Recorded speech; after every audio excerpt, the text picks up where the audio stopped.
Now let's go to the major media. Here are huge corporations selling privileged audiences to other businesses.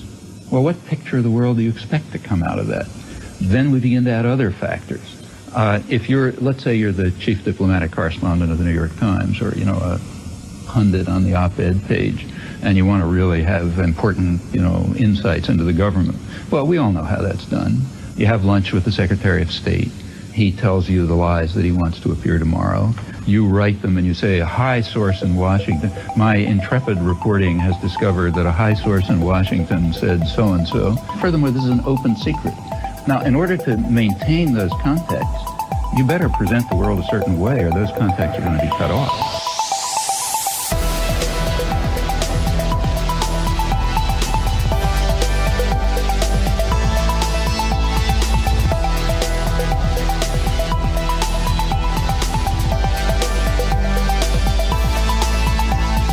Broadcasting from Brisbane, Australia, this is the FOMO Show.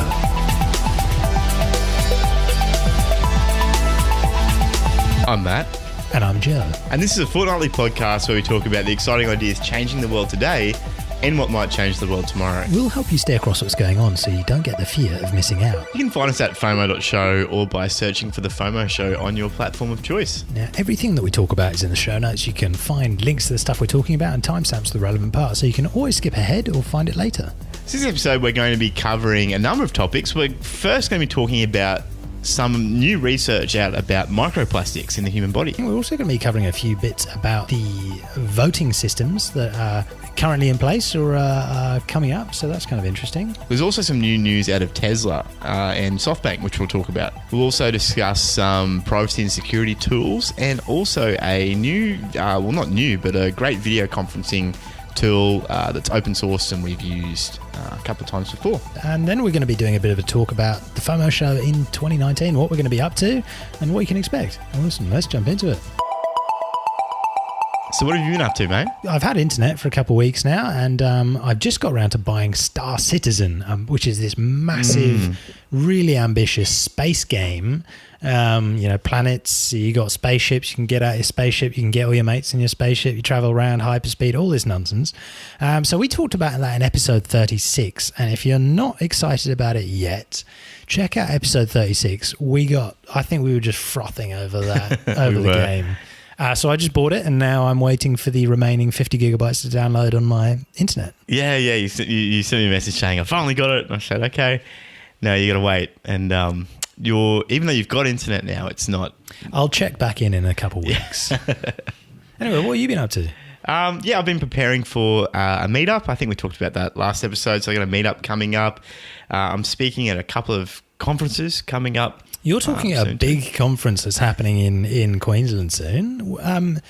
BrisSec. Yeah. So it's called BrisSec. It is Brisbane's, I guess, cybersecurity conference. It's all about IT security, a lot of technology companies, and I'm going to be talking about the Assistance and Access Bill, which is the new legislation in Australia, which is basically anti-encryption, anti-privacy, anti-human rights, really. And there's a lot of tech people who are asking a lot of questions about it. So it'll be a really timely topic. We discussed it, I think, in episode 34 of the podcast. So if you do want to learn a little bit more about it, especially if you're in the tech sector, you can go back then.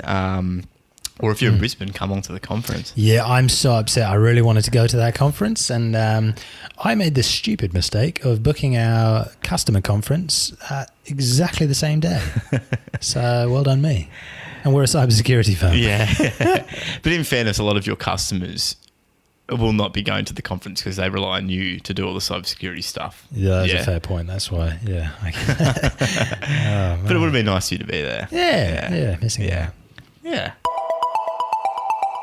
Bit of disclosure, this podcast is not investment or any other type of advice. Now, in this episode, I don't think we're talking about much to do with cryptocurrencies. We're not saying at all that you should buy any stock shares, bonds, guilds, gold, computer games, unless it's Star Citizen. None of it. Just don't follow our advice. Yeah, so if we talk about any kind of investment product or anything else that you can purchase, it doesn't mean you should buy it. You're all adults. If you're not...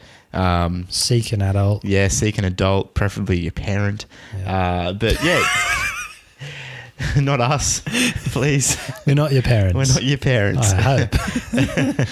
So yeah, do your research, never invest more than you can afford to lose, and most importantly, avoid the fear of missing out. If you're interested about learning a bit more about blockchain and how it works, check out from episode 2 to episode 8 of our podcast. Yes, that's our blockchain basics series, and it'll give you some grounding in the fundamentals of the technology and help you understand what on earth we're talking about when we talk about blockchain or cryptocurrency or Bitcoin. Let's get into the news. So first bit of news, New York Times is planning to experiment with what they're calling blockchain publishing. So yeah, there was a job posting that CoinDesk found on the Times' website, and yeah, they were looking for somebody to help design a blockchain-based proof of concept for news publishers. So yeah, they were looking for a forward-thinking leader working on that proof of concept for 12 months within their R&D department. And yeah, as soon as CoinDesk posted the article, they deleted the job opening. But CoinDesk saved a description of the job, a job description, for posterity. So yeah, that's kind of interesting. Yeah, so you can go look at what the job description actually was on the CoinDesk article. We'll link it in the show notes. But do you reckon they're just going to copy some sort of publishing thing like Steam? Or yeah, there are a few different. Blockchain for? Well, there are a few different projects out there. So Steam's one of them. There's actually and I'm blanking on the name, but I know there was at least 1 or 2 Ethereum projects out there which were very much focused on having kind of like a decentralized publishing kind of deal where you could track rights to articles, and if someone like quoted your article, used your article, you'd get a payment back. Like they'd have to pay a certain amount in the token to quote that article, and that would go to the original author. So it was kind of a way for people to get paid and credited for their work. And to pay journalists as well. So yeah, there's a couple of things out there. I'm not sure what New York Times is necessarily doing this for. I mean, we've talked about this before, haven't we? How you've got these big conglomerates and these big companies who start working on a blockchain platform, and a lot of the language around that seems to be, we are going to build an open platform that everyone can participate on, but it's coming from like the biggest player in the market who no one else trusts. And I think, Musk was another one that we looked at, who are kind of the biggest player in the shipping industry, and they're building a supposedly blockchain platform. So yeah, I guess, look, we'll just have to wait for more info out of it. But yeah, I'd be really interested to see how this would differentiate itself from something that is more open source and more accessible, rather than something that's a bit more proprietary. But it is cool to see that they're building, proof of concepts and showing some of the other publishers that they work with what can be done, which is because you need some money to be able to do that. They got to pay for a full salary for that person. So yeah. Exactly right. And I'd love to see how they're planning on using it, like implementing the technology. It may be in a way that we've never thought of before. So yeah, I think the startups have kind of gone out of ICO publishing, our ICO to raise money for these projects, but it seems like all the big companies are now getting into blockchain in one form or another for their own stuff. So yeah, we'll just have to wait and see, I guess. Keep an eye out.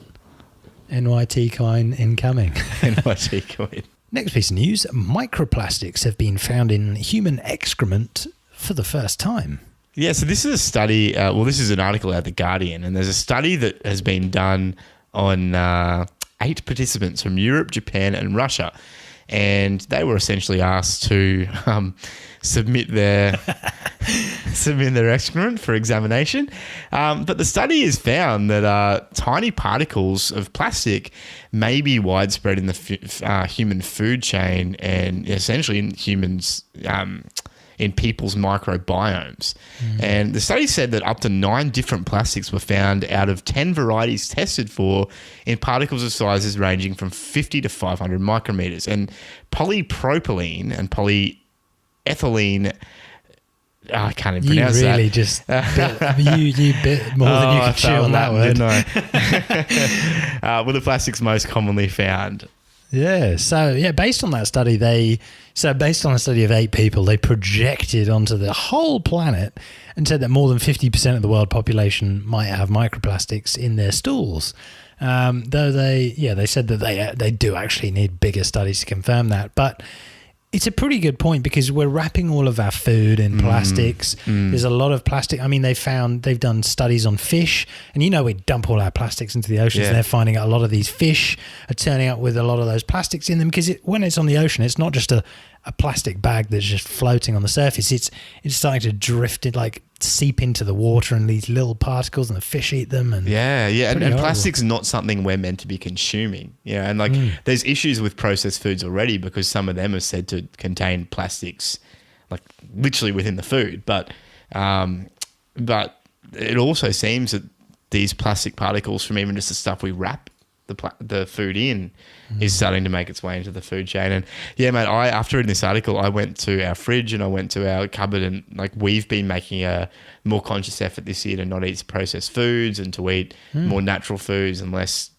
sugars and all sorts of stuff. But even still, it was alarming the amount of food in our fridge and in our cupboard that was, tightly wrapped in plastic. Wow. It's unreal. It just changes the way you look at everything in your fridge, particularly.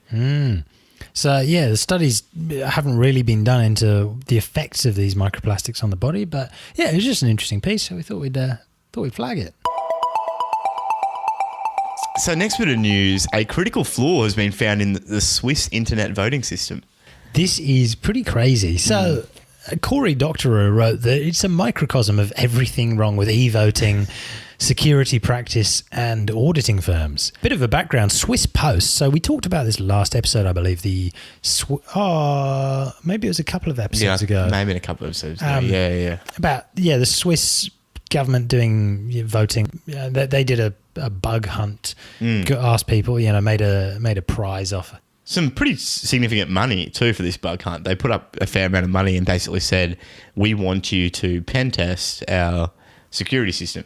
Now they took down a couple of the more traditional protections around that system. They said, look, we'll let you in, so you won't have to try and get in first. But we'll let you in, and we want you to test everything about the system and check for any vulnerabilities. And I think there were rewards up to $500,000 worth or something. It was something crazy. There was some big rewards put up. But so they contracted this firm to build a system, consulted with outside security experts, and even got KPMG, the massive consulting firm, to audit the system.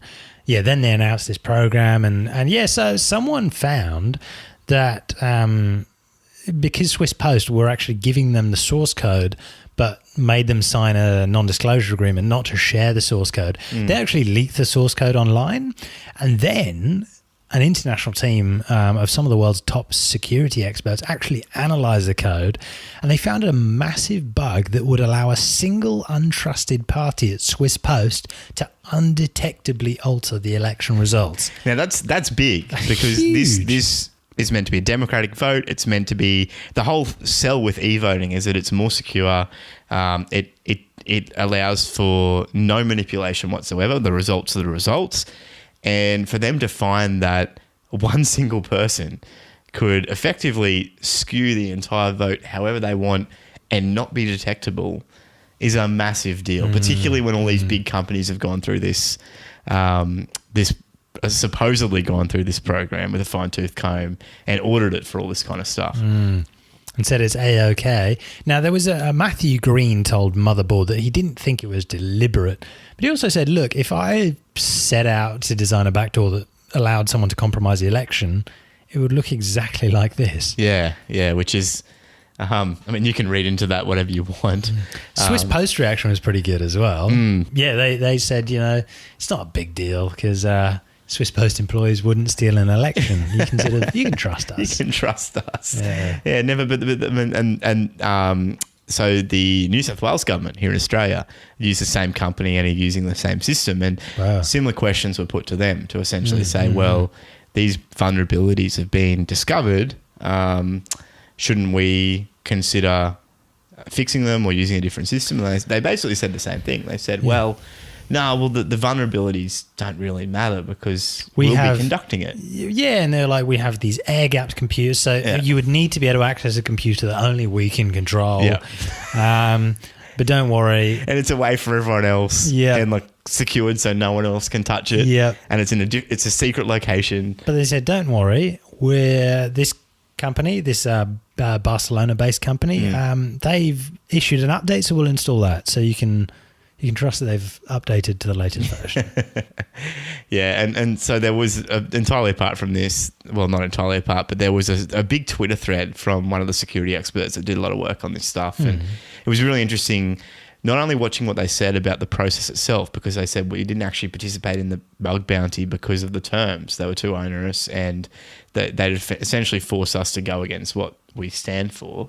But once the code got leaked, obviously, we had a look at it. And she said that it boggles her mind that these governments aren't trying to open source this a lot more and aren't getting these other security experts to pen test this and review this and make it essentially bulletproof. You know, and what we've learned from open sourcing things is that if you really want to make something really secure, you share the code with everyone, and you get them to. You still put bounties up because otherwise people will hang on to it, and that was one of the biggest concerns about this, was that if they opened the code up to everyone, well, what was to say that someone was actually going to disclose the vulnerability? It could make more sense for them to hold on to it and exploit it later on. But it boggles my mind that these governments and these companies aren't getting these pen testers that are consistently commenting on this stuff to work for them as well, to do some consulting for them. They seem to just pick the big firms and consider that that's enough. I mean, credit to Swiss Post, like at least they went out and they did do some pen testing, which is more than, and you know, did do a bounty and offered money and somewhat open sourced it. But I think we've still got a long way to go. And I guess coming in with a bit of a solution, DARPA, so they're usually the Defense Advanced Research Projects Agency, I think in America, they are looking to build an open source voting machine. To prevent us having to take a back step, futurism say, this firm is working with a cybersecurity firm to develop open source voting machine technology that would let people verify that their votes were tallied correctly. Now, they're saying the goal isn't to sell machines, but to develop tech that would beef up existing voting machine vendors' security. So, to make sure any new voting machines built with their software is better than today's, the plan is to invite experts from computer scientists and academics to hackers to test it out and search for vulnerabilities. Yeah, so one way that the new system might improve upon others is by printing out a sheet showing a voter's selection so they can look it over before feeding it into a separate machine that'll actually record the vote. And Joe Kinneary, who's the principal scientist on this, said that receipt doesn't permit you to prove anything about how you voted, but does permit you to prove that the system accurately captured your intent and your vote is in the final tally. Just back on this Swiss Post thing, they made this voting system and then open source this, well, not open source, they shared the code, got some people to hack it and said, hack this system. Then they found this massive flaw. Yeah, and then they were like, they got all defensive. That's what boggled my mind. Like, these guys found this flaw. And the thing about the flaw too was that it wasn't just any security vulnerability. It was something that fundamentally undermine the whole intent of building this voting system. The whole intent of building this voting system was to have a voting system that was above reproach. So you could cryptographically and technically prove that not only had people voted and cast their votes in a certain way, and that's tied to some form of identity, but that no one, like not any party, had influenced that vote. And they've spent a whole bunch of money on this. Like, it's not a cheap endeavor. Like, this stuff cost a lot of money and was built. There was no reason to do it other than for this. Like, they could have kept the current voting systems if they wanted to. But one of the fundamental reasons they did this was to achieve those goals. And so then when people came out and said, well, actually, we found a flaw that fundamentally undermines the purpose of this voting system, and it is what we would call like a fatal or critical flaw, essentially. It's something that has to be patched and has to be fixed for the software to do what it says on the tin. The Swiss government, the consulting companies, the New South Wales government all got really defensive. And instead of saying, okay, we'll fix it, they said, well, Well, it's not that bad because it only requires you to trust us.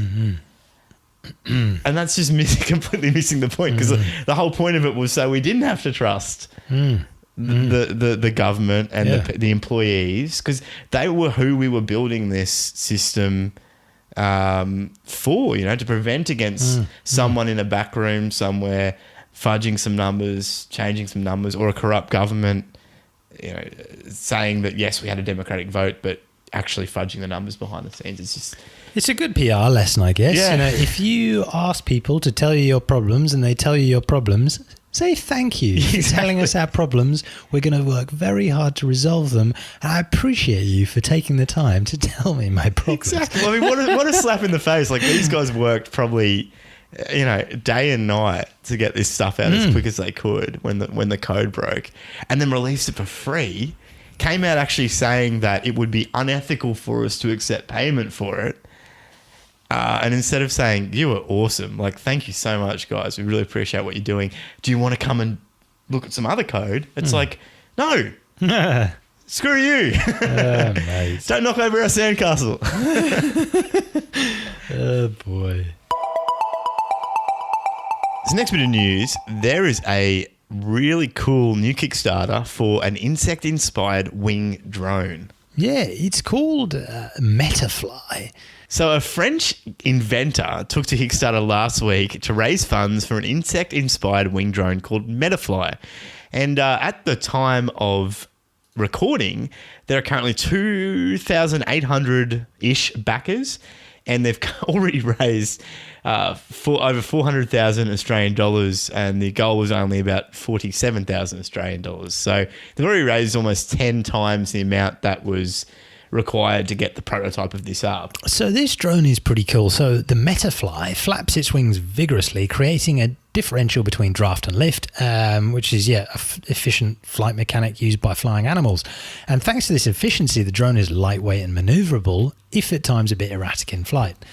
So the MetaFly can fly up to 8 minutes on a 12-minute charge and reach speeds of up to 11 miles per hour, which is 16 or 17 kilometers per hour for the rest of the world. The remote also has a wireless range of around about 320 feet. It's sort of, you can see the video on their Kickstarter page, which we'll link to, and it sort of flies a bit like a butterfly from what you can see there. Now, whether I haven't read too much into it, whether they've made a prototype thus far, and they're looking to bring it to market, or what they're looking to do next, but yeah, it looks pretty crazy. You wouldn't want to film footage from this thing because it is it's like when you watch a butterfly fly around. It's not particularly focused. It looks kind of a bit like a hummingbird in a way. Yeah. Anyway, check out the link. The MetaFly.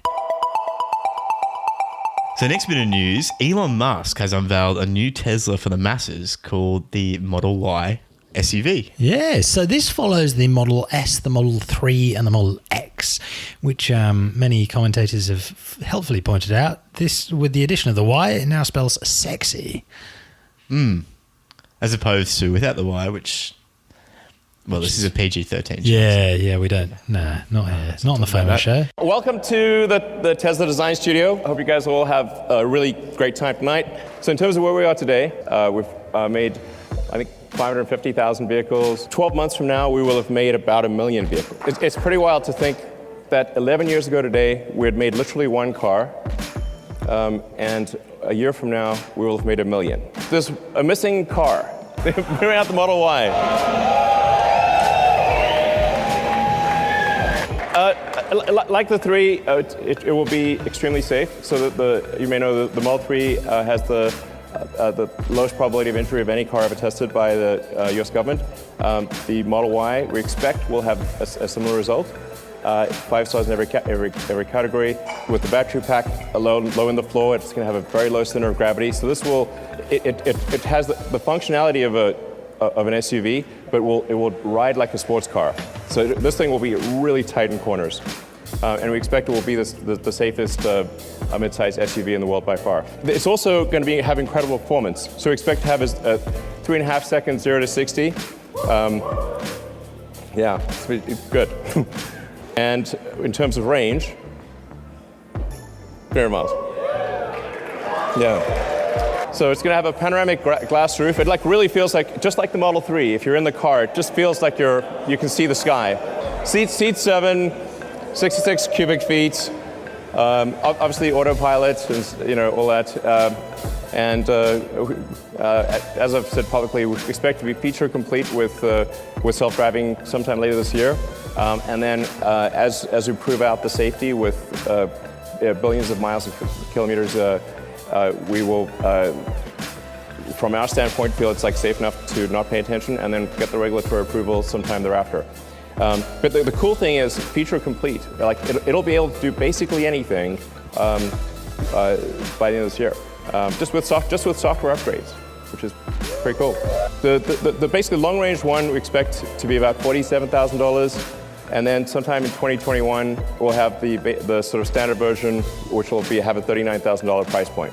No, the 7 seats are optional. So there you have the sexy presentation. Thank you all for coming.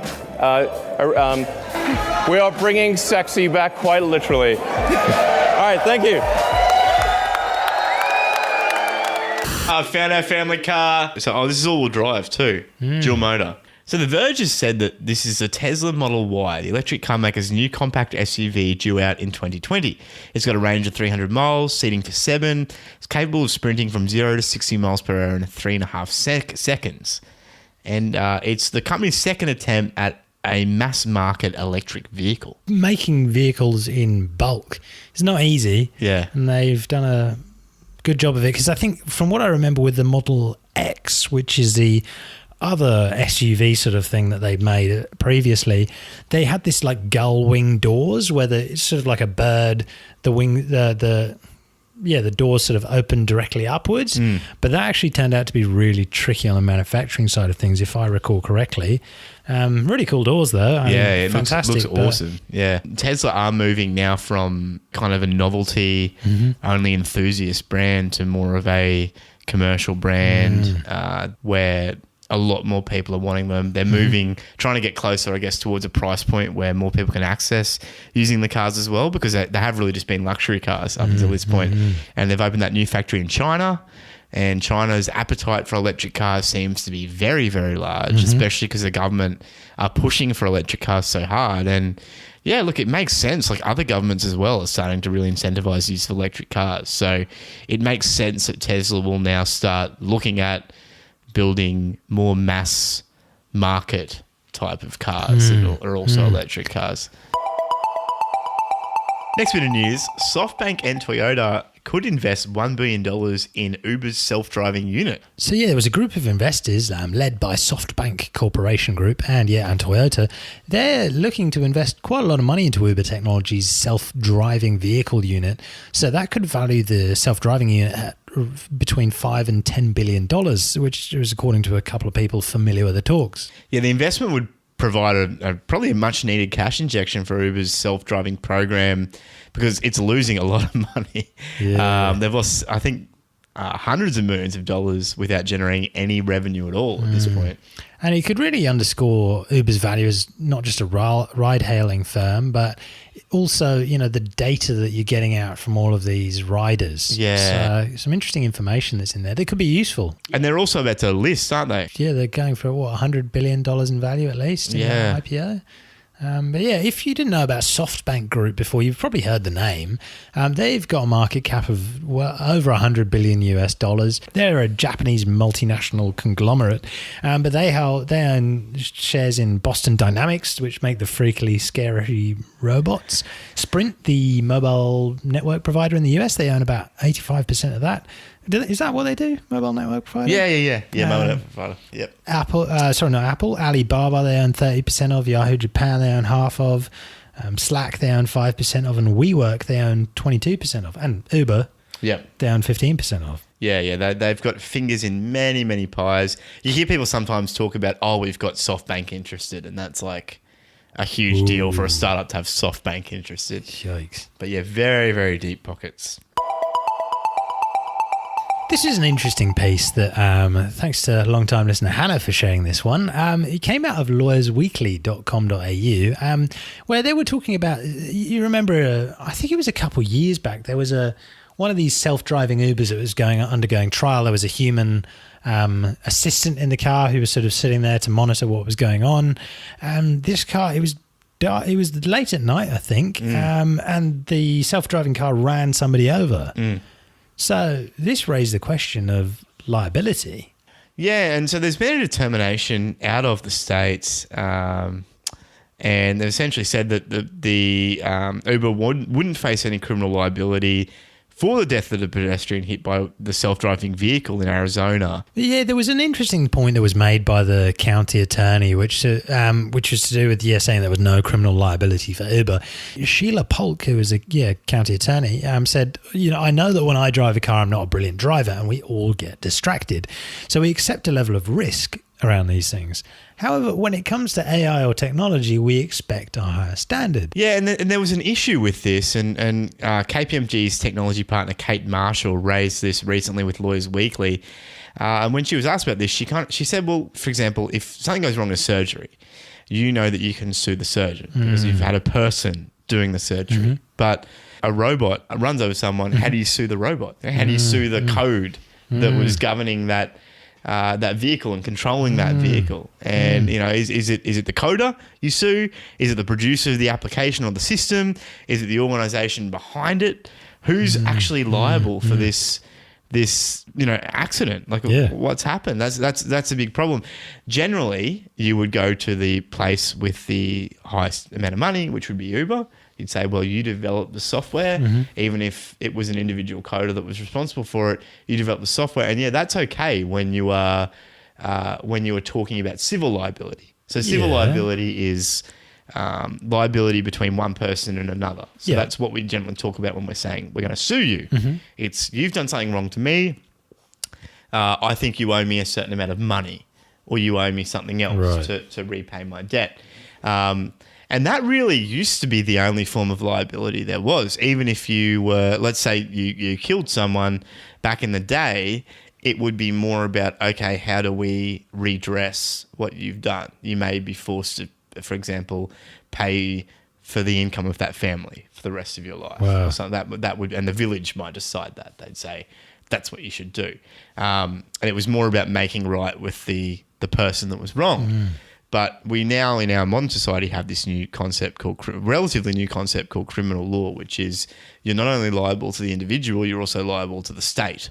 Yikes. And that's could land you in jail, for example. And that's where you have, a lot of the time you'll have like criminal liability and civil liability. Civil's more about money between people. The police won't really get involved in that, but what the police and the prosecution will get involved in is the criminal stuff. And that's generally for murder and rape and manslaughter and all that kind of stuff. And that's the issue with this, is if we are going to go down the murder route or the manslaughter route, who do we then front up before the judge on the day and say, this person needs to go to jail? Because you can't take the computer that was running the car and put it in front of the judge and say, Judge, we need to put this computer in jail.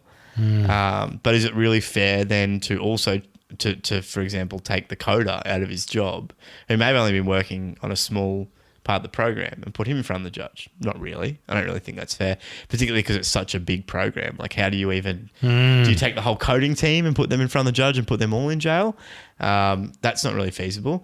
And then the company, well, you can't. Yes, you can seek what's called pecuniary penalties on a company, and you can say and you can even deregister a company. You can say, you guys have done that much wrong that we are no longer going to allow you to operate as a company. But what you can't do is put a company in jail. And that's the big issue here. It's this new area of law we're in now with these autonomous vehicles and AIs and stuff. It's like, well, who is criminally liable for this stuff? Like, if an autonomous car kills someone, who has to front the judge and be charged with manslaughter for that? That's a really difficult one. Yeah, it's a really interesting problem, and I don't know how we're going to solve it as we move more and more towards an AI future, I guess. We'll see some test cases, that's for sure. Yeah.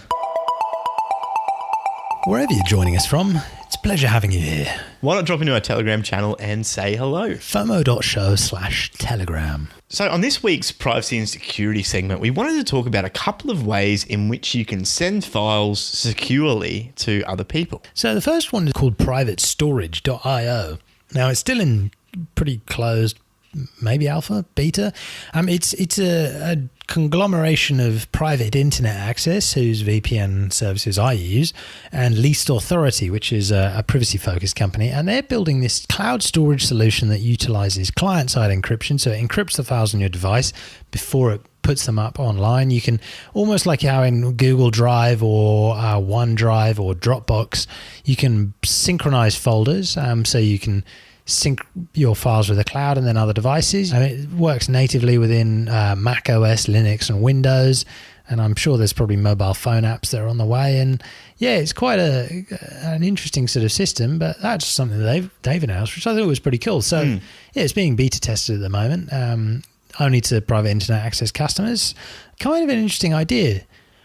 And on those lines, we received a link from Qasim, who is a long-time listener of the FOMO show. He recommended a link, send.firefox.com. Yes, this is called Firefox Send, and it's been out for about 2 or 3 years now, but not in, I guess, final form. People have been able to test it, they've been able to use it, and they've been able to trial it out, but Firefox has finally said it's ready for prime time. And go to send.firefox.com and you've got a drag and drop box there. You can upload files to this, and what it will do is it will encrypt it on your end, and it will also send you can essentially decrypt it then on the other end, but as it transits through the internet, between, from one person to another, or you send that link, there's no way for anyone to decrypt that file without the decryption key.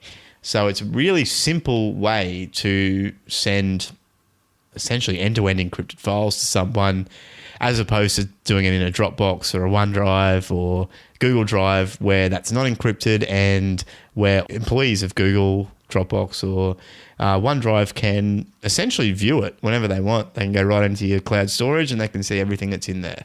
So for me as a lawyer, particularly, having a secure service where I can send a file to someone and know that it's not 100% protected, but protected from 99% of the attack vectors, I think you could say. That's a big one, and it's really easy. So I've been really impressed with it so far. Yeah, it looks really cool, really simple. Just drop it in, send it to somebody. Clever stuff. So we are in the FOMO studios, and we have this Firefox Send website open. We're going to try sending a file.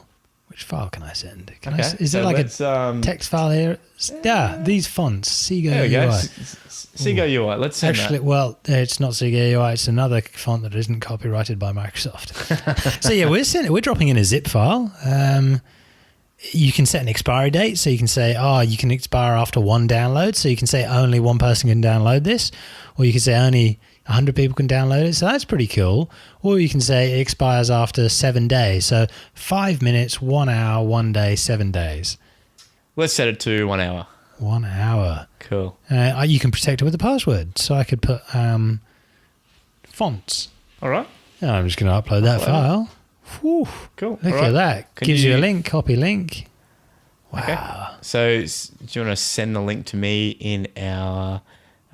send it over Telegram or Slack. Done. Cool. Okay, Joe's just sent the link. I'm going to open it up. So I click on the link. Now it just pops up for me in a little window, and it wants the password. So I'm going to type in fonts, unlock, and there it is, download. And that's end-to-end encrypted. And now if I try and visit that link again, so let's just test if the link's expired. Download that. I'm going to visit that link in a private window so it doesn't know that I'm using the same browser. Link is expired. There you go.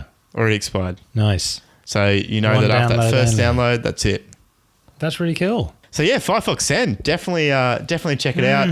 We have live tested it and it has worked. Yeah. So no more sending your files over Dropbox. Job done. So cool tool of the week is Wire. What is Wire? Yeah, so Wire is an open source, peer-to-peer encrypted video conferencing app, and it's free for personal use. And I've actually been using it with a few clients recently. Wow. So a few of my legal clients. for the longest time, I've persevered with Skype. And we've used Skype for podcast interviews. I've also used Skype within some business settings and all sorts of different things. And it's just frustrating. A lot of the time, it doesn't pick up connections very well. It's slow. It's laggy. It doesn't even pick up my webcam half the time when I want it to. So I got frustrated and I started looking. And I first used Zoom. And Zoom was pretty good. I was quite happy with Zoom. But the thing about Zoom is it's proprietary software. It's kind of a freemium kind of deal, and it's not encrypted. So I thought, well, what else is out there? And I'd heard another podcast that used Wire, and checked out Wire, and it was really easy to install and really easy to get other people on. And yeah, it worked really well. I've talked to a few different people using it. It's peer-to-peer, so it's really only just routing your connection to the other person's. And it's been a lot clearer than Skype, which has been really nice.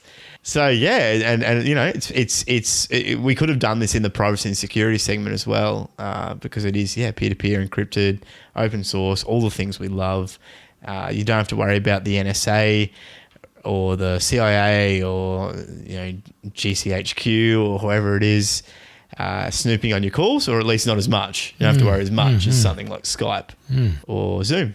So if you're looking for another video app to try, something different to do video conferencing on, that's not proprietary, that's free, open source, definitely give it a look. There are prices on the website if you go on there, but that's for the professional stuff. So if you're just using it for personal stuff, then definitely check it out. Slightly bit of a segue with that, but from what you're saying there about, it's really easy to get people onto, easy to use, and it just works. That's actually such a good point for a lot of these blockchain products, tech products, any real products that people use. That's such a good point. It just needs to be easy to set up, easy to use, easy to explain, and it just works. Yeah, and unless you're doing something completely new, it's a really hard ask to ask people to swap. It's why IRC, for example, is still around. IRC, so Internet Relay Chat, I think it is. It was like what they used way back in the early days of the internet to chat to each other. So 25 years ago. Yeah. But people are still using IRC chats now for a lot of particularly the open source projects and stuff like that. Because it does work. It's just not, it doesn't have all the amenities we have on Telegram and everything else. But that's the thing, like unless there's a compelling reason to change, most people won't. Like if all they need is to chat to each other, and IRC's been working fine, then to ask them to go something else is quite a big ask. And it's the same thing with Skype, and it's the same thing with a whole bunch of other stuff. So that's why, if you're a new company, you really need to not be saying you need to come onto our closed off ecosystem and only use our product, otherwise it won't work. It's about trying to find as many ways to work in as possible. Yeah. That's why Write was good. Like the Write, which we covered last time, is good because you can bridge things. And like people on IRC, you can join IRC rooms from Write. Wow. So Write can do all the cool new stuff, but it can also integrate in with 25-year-old IRC technology. And it's a fully fledged IRC client within it. So they're taking the view of let's amalgamate in with as many things as possible, which is really cool. Cool. Yeah. But you're right, man. UX is such a big deal. So we just wanted to take some time to chat about, I guess, our plans for the year and where we're at and what we're wanting to do. Just be completely open with our listeners. Matt and I love doing the podcast. It's been a labour of love for almost 2 years. So we're coming up to 2 years, and it's going to be very soon when we're going to be it's been so much fun. I mean, when we listen, I went back the other week and I listened to some of the early episodes, and at the time I thought, this sounds all right. And now I'm listening to the newer ones, and where we've come to with editing quality, being able to the way it sounds now, it's, it can still be a lot better. It can be more professional. There's loads of things that we want to do with it. Yeah. But from where we've come, we've gone such a long way with it. Yeah, if you want to laugh, go back and listen to episode 1. You can listen to it. There's some funny stories behind those early days. But I think as well we've been very busy this year too. Like this year's been, I think, a big year for both of us professionally. It just meant that we haven't had as much time to dedicate to the show as we probably wanted to. And the fact is too, like recording the show is probably the quickest part of our entire podcast workflow. You know, there's a lot of time that goes into preparing for the show, then editing the show afterwards, getting it all ready to publish, publishing it out, managing socials. And by the time it gets published, you almost run out of the energy to share it with anyone. So you just like, it's live. And then, I haven't really sort of like shared it and mentioned a lot of the people that we've mentioned in shows and stuff. So there's a lot that we want to do with it. I mean, you can, if you've listened for over the last couple of years, I mean, thank you so much for joining us. Love having you here. But you're here. We've got so many plans and not as much time to put them into fruition. So one of the things we wanted to do this year is, as well as growing the show, and we'll come on to that in a couple of minutes, what we're going to start doing more of is not shamelessly promoting anything, but the products that we love and that we use. So whether it's Malwarebytes, which is great software for stopping malware on your computers, the one that I use and trust, but whether it's products like that, or if we mention books and things like that, we're going to start, you know how we link resources in the show notes? We're going to keep doing that like we always have, but we're probably going to put in, a link to maybe the book on Amazon, so that if you buy the book, having followed our link and our recommendation, we'd get a small little kickback for that. And the reason is because we want to invest in a few different things. There's one of the things that we want to be investing more in. So obviously the tooling, first of all. So at the moment we are running quite a simplistic studio setup here. And it's kind of getting to the point where we really need to be considering upgrading our studio setup. We would love to upgrade that studio setup. So we'll probably still have to put in February own money to do it.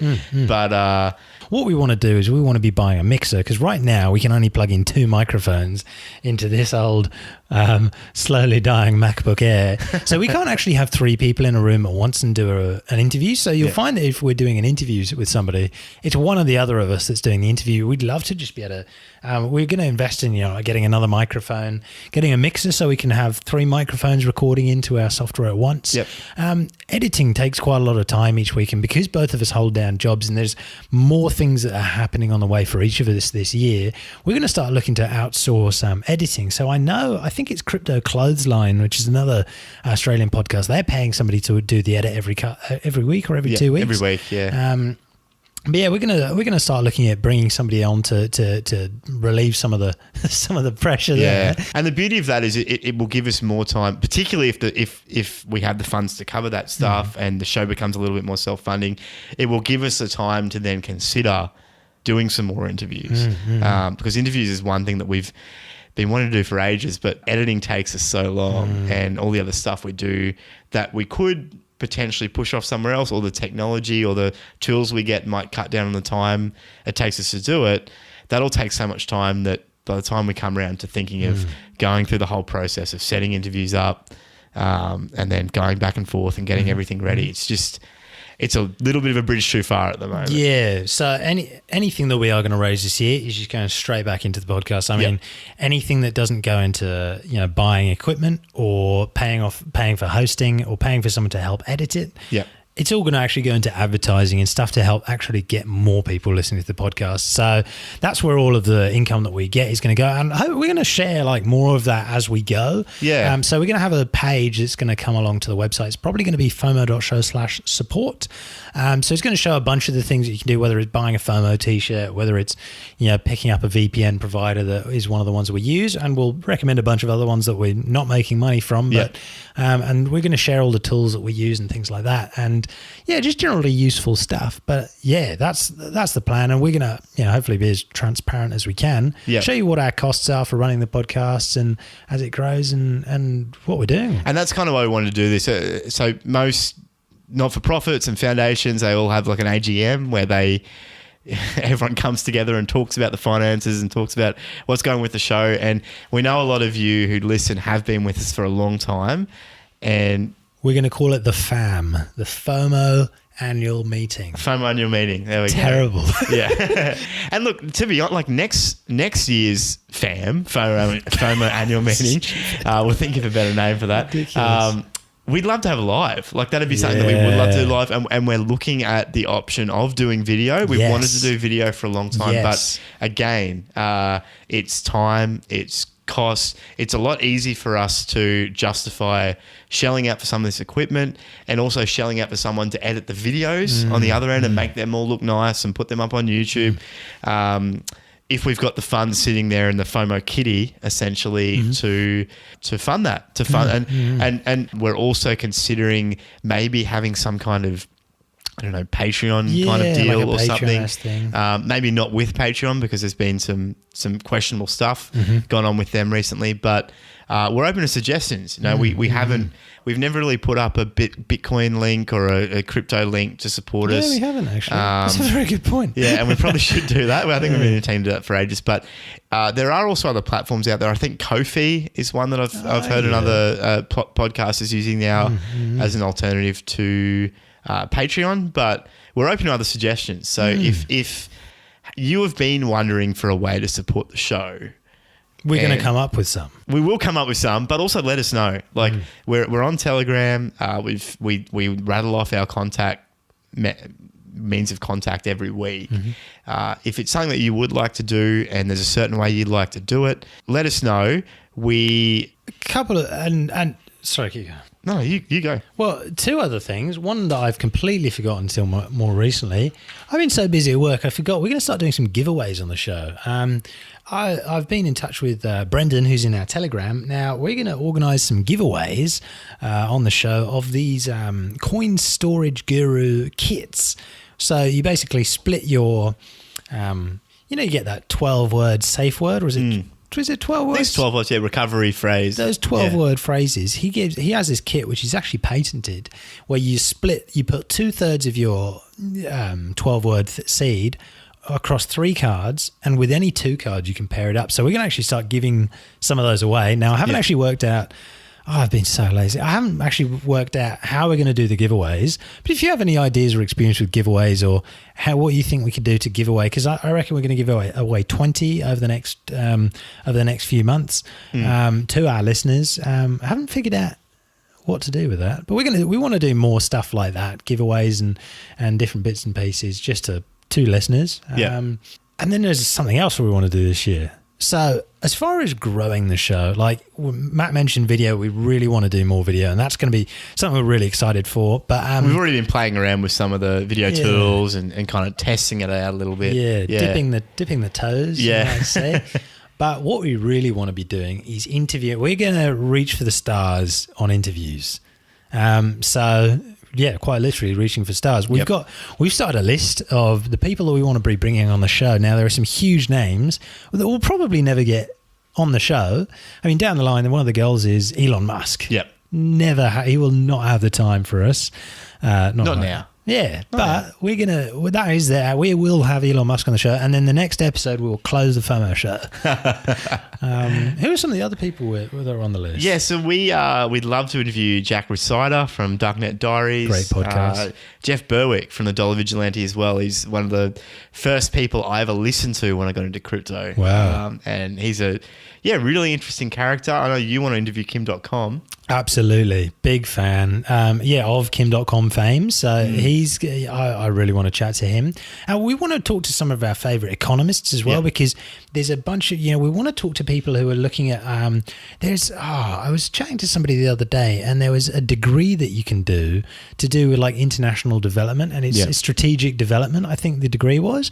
But talking to like people who are actually really looking at these countries where we're investing in, chatting to whether it's economists who have brilliant views on debt and stuff that we're interested in, whether it's people who are running projects, whether it's entrepreneurs. Yeah, and even we'd love to chat to some notable people from emerging markets as well. I think that's something that we would probably need the help of community to work out who would be good to chat to. But yeah, places like India, Africa, a number of those nations which are up and coming, and it'd be great to chat to some people that are involved in that process. So maybe we need to do a submission part on our website where you can be like, request an interview, as in you submit somebody to be for an interview on the FOMO show. Yep.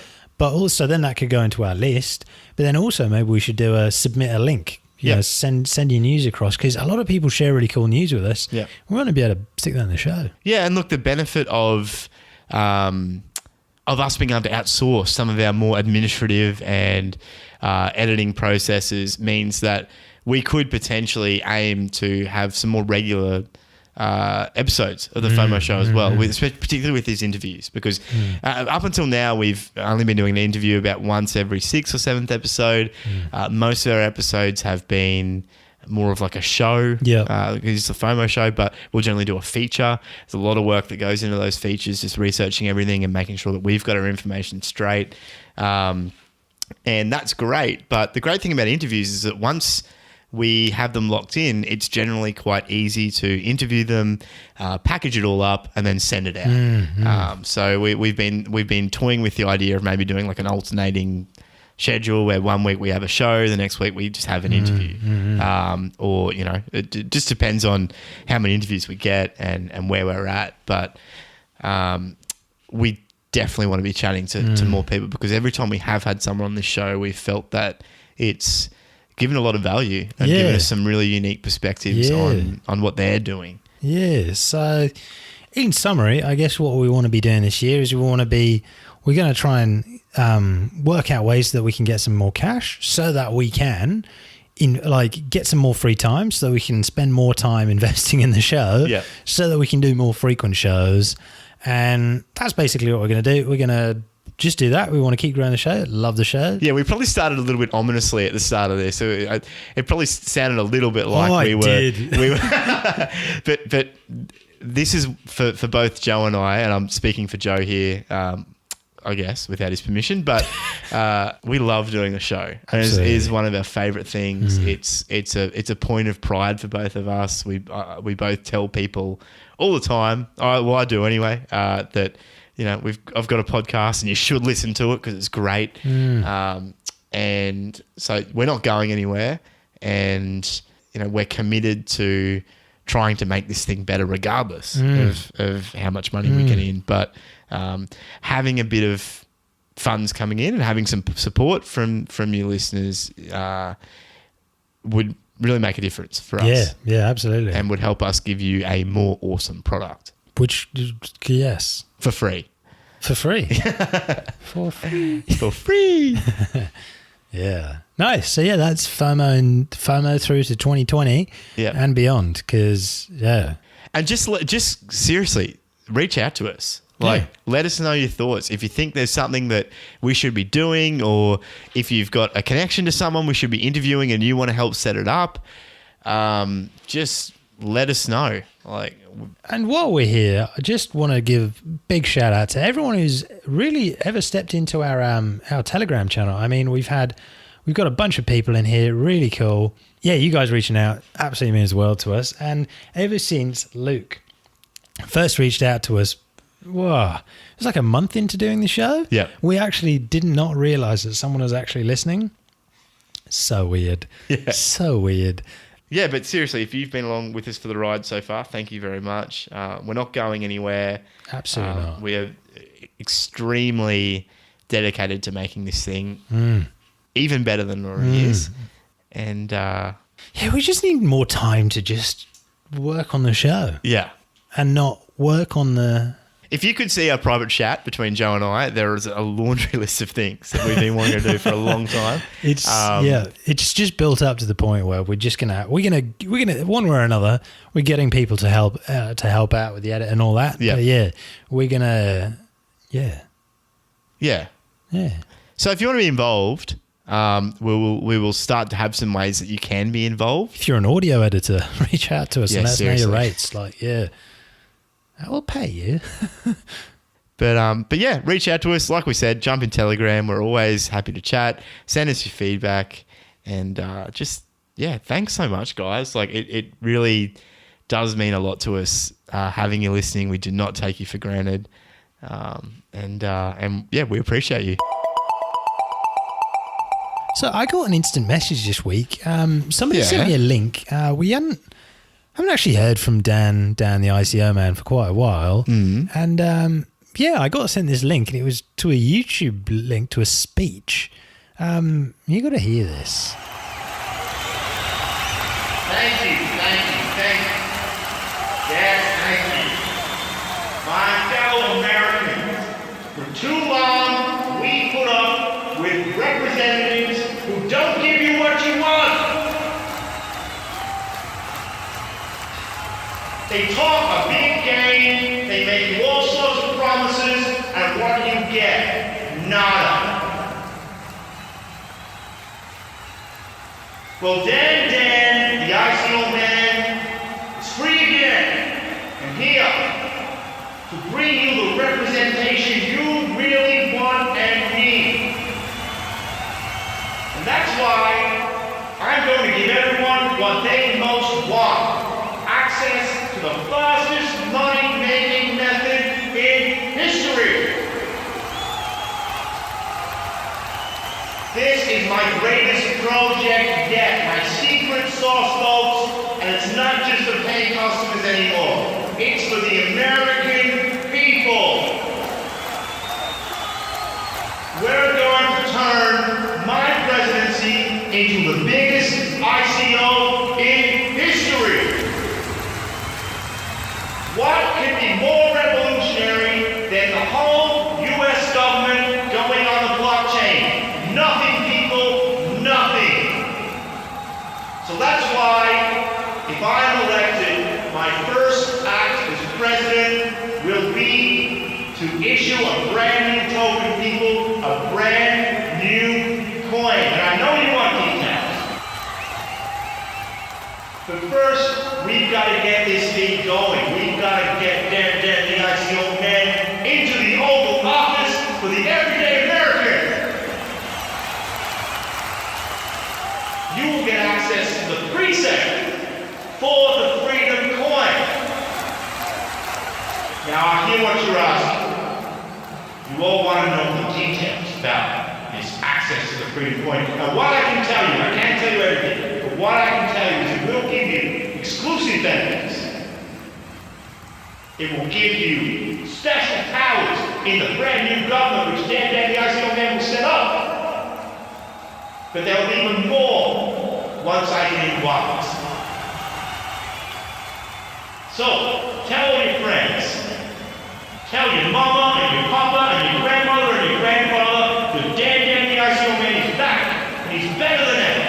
And he is going to bring a brand new financial revolution for the U.S. people, to the U.S. people, in the U.S. government. It will be glorious. And remember, no one beats Dan, the ICO man. No one. Thank you very much, everyone. Vote one, Dan, the ICO man for president. See ya. Mate, that was rapturous. Wow. It sounds like he's striking a chord. He's going to give AOC a run for her money. Do we have the potential for Dan, the ICO man? I mean, I'm sure he's breaking a whole bunch of laws, but if he gets in as president, I guess he can just retroactively make all his actions okay. Pardon himself. Job done. There you go. Well, Done. I'll watch this space. Do you know someone who might enjoy this? Please feel free to share it with them. You can find us at FOMO.show. You can jump on our Telegram at FOMO.show/Telegram. You can follow us on Twitter at _FOMO_show. And at YouTube at FOMO.show/YouTube. That's it for us here at the FOMO Show. Thank you so much for joining us. If you like our show, please do feel free to subscribe in your podcast app of choice or via our YouTube channel.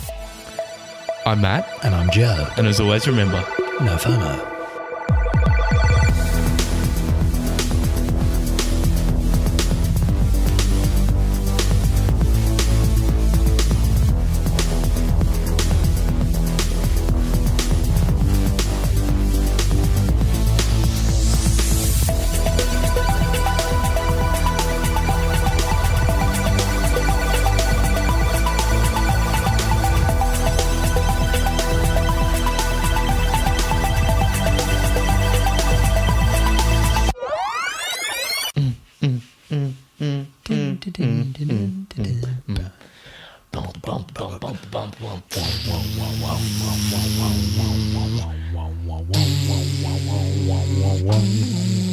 I'm actually so stoked with that theme tune as well. Like, it's a good set of notes. Yeah, it's a good sounding theme.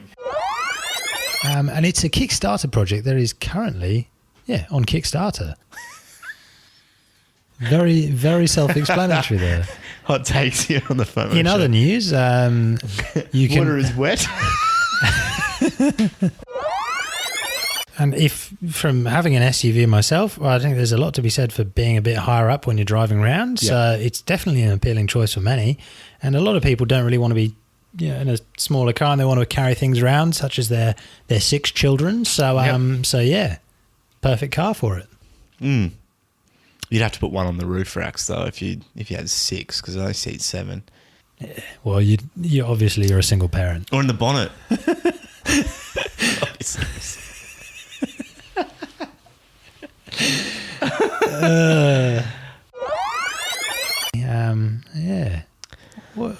What's going on? Grupo. I love how Wikipedia spells out Japanese words and you can only read it in a hoarse voice. How else are you reading that? You almost need like you need some like anime like soundtracks, like punching sounds. Boo, boo, boo. And then like a bunch of girls being like, ah, and then like Kabushiki Geisha. Sign up for this free trial and somebody will be in touch with you. And I'm like, jog on. Yeah, exactly. Yeah, or fill out our web form. Yeah. It's like, I'm going to fill out your freaking web form. Like, I tell you what. Especially pricing. That's what really annoys me. It's like someone doesn't show pricing on their website. Yeah. I just click away. I'm like, if you're not going to tell me, if you want me to buy some product, but you're not willing to tell me price, you want me to fill out your web form so you can call me and try and sell me on my phone. Such a good point. Be right back, going to work, putting prices on all the pages. I'm beginning to think that a lot more will probably happen in our browsers than we even anticipate. So like a lot of this VR stuff, for example, because you're talking again about the difficulty level and getting people on and making things easy. If you're asking someone to install a whole new program to use your VR thing, that's another barrier. Like that's another way that you're making things more difficult. If you just say to them, go to this website, like open up the website, and all of a sudden they're in your VR world, and someone's right in front of them talking to them and saying, "Hey, what's your name?" And you're like, you type in Matt, and they're like, "Hi, Matt, how you doing? Let me show you around the world." And they just start, and then you don't move, and they're like, "Follow me, press W," and you're like, "Oh." You press W and all of a sudden you're moving and you're in the VR world. Like that's possible now. Like you can run that kind of level of stuff in a browser now. That's so much less of a barrier to entry than having a separate program. Same thing. I think I can almost guarantee you're going to see this from Amazon very soon, because they're working very hard on making VR shops and VR marketplaces. Wow. I can nearly guarantee you that in a few years' time, or maybe even a year or two's time, you'll go on Amazon and they'll say, "We've got a new marketplace for you." They may not even say it's VR. They'll just say, "Do you want the enhanced experience, Amazon experience, right?" Beta. Yeah. You'll click on that, and all of a sudden the browser, like the traditional Amazon web page, will fade away. And you'll be in Amazon world, and it'll be like, what are you interested in? And you'll be like, I'm interested in clothes. Or it might even go, based on your buying habits, we think you'll be interested in these stores. Those stores will just appear in front of you. You'll open the door, there's a whole bunch of clothes you might like, and it'll say, you want to try this on? Do you want to try that on? Or it's going to check out the latest in gaming. You sort of click there and it launches you into this hyperspace, and then there's like planets of hardware or the newest games, and you can see like stuff via like samples of those games playing in the background in this massive. It's going to be awesome. Yeah. It's going to be awesome. What if you have a character within a character, right? So we have Nikolai, our character Nikolai. Yeah. He hacks the fun of a Rothschild. Oh, and he calls us every week. And he's like, look at the recording I have found. I have found I hack the phone of the Rothschild and I finally talk about banking. Look at this. This current week, Theresa May. She never want Brexit, and now she lead the Brexit, and now there's no way we'll have Brexit. Better call the Russian. You better call the Russian. Oh, mate. We'll get there. You need internet. You need plenty of decent internet, though, to be able to do What do you mean decent? I have great internet.